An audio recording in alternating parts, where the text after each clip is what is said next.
ભારતીય જનતા પાર્ટીને મજબૂત કરશું। તો ભાજપમાં મોટા ફેરફારને લઈને ક્યાંક કોંગ્રેસને બોલવાનો મોકો મળી ગયો છે।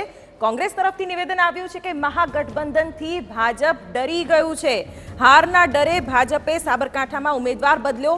હાંસિયામાં ધકેલાઈ રહેલી ગુજરાત કોંગ્રેસના નેતા તુષાર ચૌધરીએ આપ્યું છે આ નિવેદન। સાબરકાંઠા બેઠકના ભાજપના ઉમેદવાર ભીખાજી ઠાકોરે ઉમેદવારી પરત ખેંચી તો કોંગ્રેસના નેતા તુષાર ચૌધરીનો જાણે કે આત્મવિશ્વાસ વધી ગયો છે।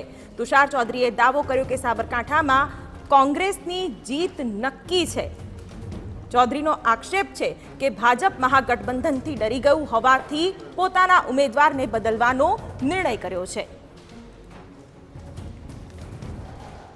पार्टी और कांग्रेस पार्टी साथे मळीने चूंटणी लड़ी रह्या छे, जेना कारणे जे मतो आम आदमी पार्टी ने मळेला ए सीधा आ वखते कांग्रेस पक्ष ने मळशे। एटले आ सीट पर कांग्रेसनो विजय नक्की थई गयो छे अने कांग्रेसनो विजय नक्की थई गयो छे। हजी अमे तो फॉर्म नथी भर्युं, मात्र उमेदवार तरीके अमने जाहेर करवामां आव्या छे। एटलामां ज हरेक पार्टीना उमेदवार पोतानी उमेदवारी पाછી खेंची लीधी छे। ए ज बतावे छे के कांग्रेस अहींया केटली मजबूत छे अने कांग्रेस हवे जीतवा जई रही छे। एना कारणे भारतीय जनता पार्टीना उमेदवारो हारना डरथी उमेदवारी खेंची रह्या छे। तो एक तरफ अमुक बैठकों पर भाजपमां हजी पण उमेदवारो